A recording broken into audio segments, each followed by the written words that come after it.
Welcome back, and today we are going to talk about a topic which is very pertinent to our society, and particularly in the 21st century, because this is the form of the oppression that a lot of Muslims face in their communities, and it is one of the unaddressed form of the oppression, and we need to diagnose the nuances of this conversation. So I'm talking about the Islamophobia. How can we dissect this concept of the racism, of the oppression of the Islamophobia, and particularly we would also like to explore and go deeper into how technology is also aiding the Islamophobic discourses that we see pertinently in the wake of this entire crisis that is happening, unfolding in the Middle East. So to talk about the Islamophobia, dissecting this concept of that, we are very glad that we have been joined by Salman Farooq Saab. He happens to be a religious commentator. Assalamu alaikum, Salman, and thank you so much for coming to our show. Thank you for having me. Walaikum assalam. Wonderful to have you over here. And let's get started with how, I certainly have forgotten the name, whether who said that, but they said that Muslims are the new black, number one. Then, we have heard the hashtag Black Lives Matter. And we have seen how, obviously we do know for a fact that it's a form of oppression. And unfortunately, they have seeped it into the Muslim community as well, where we are referred to as, Islamophobia majority of the times, with whatever comes to the context. Now, what's your take on this, first of all, your understanding, and how do you think that our viewers need to understand that this is a way that we can get out of it? First of all, let's go. Thanks for having me. Thank you. And you have, basically you have encapsulated the whole concept. You two both have basically done that already. Because the idea of racism that you talked about, and oppression, yeah. And oppression is the foundation stone of Islamophobia. And then you have talked about Muslims being the new black. Yeah. Basically, this is what encapsulates the whole idea of Islamophobia. Before I start to unfold or unpack the basic concept, I would like to say that where are we making the mistakes? Sure.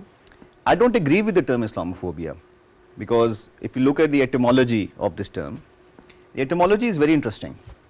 Devil lies in details, so we don't need to go in that much detail to know this devil. Sure. The basic term Islamophobia denotes the irrational fear of Islam or Muslims or the institutions. So these are three elements. Yep. Now, the word is irrational fear.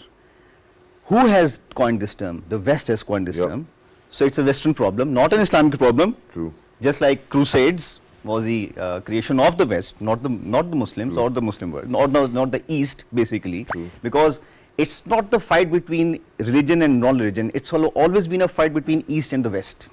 We have to keep this in mind. It's not been... I mean, if you go into the nuances, yes, at the end of the day, it is the religion, because if you see the foreign policies of the Western powers, they are highly guided by the eschatological beliefs. I mean, what is happening here? Why is there unrelenting support for the Israel, despite the fact it is supporting a genocide out there? And our Prime Minister made it very clear at United Nations. So yes, religion is the heart of it. But because of the shortage of the time, Salman Saab, I would like to go and explore how Islamophobic elements are supported by the technological developments. I mean, do you think the power centers, they are, grappled by, this diffusion of power to the ordinary people out there, and then they're shadow banning the content, and specifically the content that is pro-Islamic, or pro-Muslims is being like degraded in the favor of like more liberal order. Yeah. So how do you explore that, and how can we combat that racism that technology is aiding? And our mistakes as well, yeah.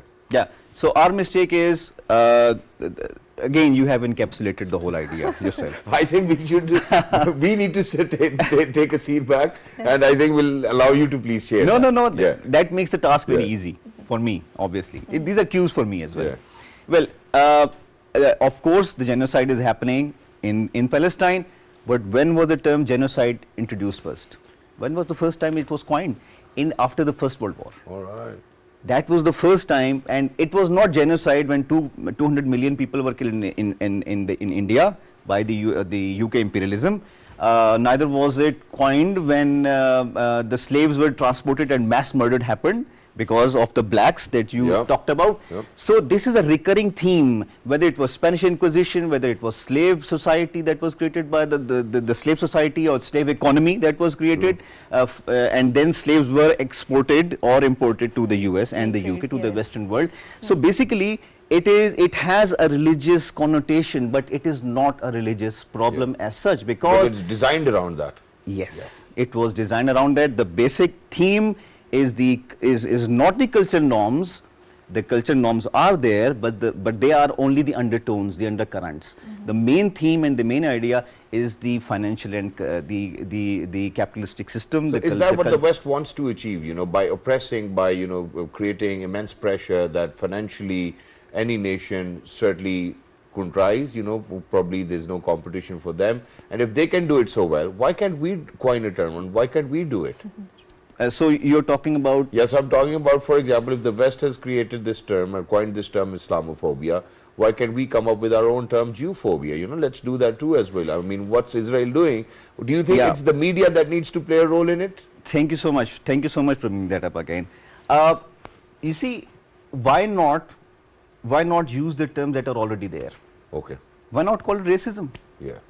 It is already there. The blacks have been fighting against racism for more than 250 years. But that, I mean, if you just coin the term racism and if you do not highlight Islamophobia, that means you're generalizing the term, right? When you're mentioning Islamophobia, that means a particular community suffers oppression because of their religion, right? So I do feel that it's important to label it in a more better context. So if you address a problem, then the solution can be presented in the first place, right? So it doesn't matter if the genocide one has been coined or if the Islamophobia when it has been coined. But what's important is how can we combat it, that too when technology is aiding it, right? Yes. Okay, so when you coin your own term, you are basically delineating yourself from the mainstream struggle as well. So you are basically distancing yourself and you are forming your own group and you are saying, see, we are also being oppressed. No, don't say that. We have to say... we are. Yeah, we are. But when we say that, I think we fall more prey to it, I think that's what it is. Yeah, if people are getting killed in Palestine, right? So when they are being killed in Palestine, we will say that we are being oppressed, right? So, you know, you need to call a spade when it's a spade out there. There is one whole nation in the entire human history which has no spokesperson. You know, which nation is that? That was the entire population of the North and South America. Those have been wiped out of the face of the earth. Now, if they start creating resistance force and resistance group on the basis of their own ethnic minority basis, they can't have much force around themselves, can they? There is a human struggle that has a history of 250 years against the imperialist power within the American and the Western society that has been acknowledged to be a source of not only brutal oppression but has fighting against the brutal oppression. That struggle knows the pros and cons. It has produced great fabulous leaders as well, and especially if Muslims are coining a term which suits them, they are looking back toward Muslim societies and the Muslim countries who cannot support them, can they? They can't be supported. And you're talking about raising a very fine question about the political people supporting this genocide in Palestine, and all the media is being supportive of this concept as well. So that's true as well. Look at the rhetoric that was used by Mr. Trump 5 years ago when he was running for the president of. He said, and these are his words, and I looked at it when I was about to come here, and he said, 1.6 billion Muslims, most of them hate us. Look at this rhetoric. So what you are saying is, what they are saying is Muslims hate us, and what we are saying is, please do not hate us. That's what we are not supposed to do. What we are supposed to do is, you have been doing this for the past 1,000 years. You have been doing it in form of, okay, let me ask you a question now. Sure. If you allow me. Sure. Is there a term for Islamophobia in Urdu language? No. You don't know? Is there a term for crusades in Urdu language? Yes. Salebi Jange. It's a translation, it's not a term. No, it's a term. It's a term. Of course it's a term. It's a translation. Again, I mean... No, it was not translation. It was a term that was coined, and that happened way back in, 10,000 something and then 1100 something. Okay, so Urdu was not there when crusades happened. Right. Urdu was not there when crusades happened. Urdu is a collection of different languages, right? So Persian, Arabic was there. Yeah. Arabic was there. Yes. I cannot think of one word which is against the crusades, because in the Muslim mind it was not a religious battle anywhere, anyhow it was not a religious battle. Well, that's your personal opinion, Yeah, it was never. This crusades it was happened. A religious battle there, right? But coming back to the topic now, let's come to a point where we certainly would want to kind of get rid of this very notion which is associated with the entire Muslim Ummah. What ways do you think that we can actually channel and make sure that, we get rid of this very menace that the West actually applies on it, and it certainly does not exist within our own community as Muslims? First, we have to be introspective about it. Yep. First, we have to understand what this term means exactly. Who coined it? Why are we blindly following it? Why are we taking it up as if it's our own? Secondly, what we have to do is we have to understand the cultural specifics of the places where the people are living and what kind of difficulties they are facing as well. Okay. So if I move to the US and I want to and if they see this interview of yours, that will be trouble for you. probably, who knows? But I think they like free speech. That's what I heard. Yeah. So what happens is, if someone moves to the US, I move to the US, I want to have my own identity preserved as well. As a Muslim, I want to keep a beard, I want to be in an attire in a specific form and in a specific way. I need to understand one thing as well, which is that in their minds, there has to be, to be an American, I have to adopt the American values. Yep. To be a Western, I have to adopt the Western values. True.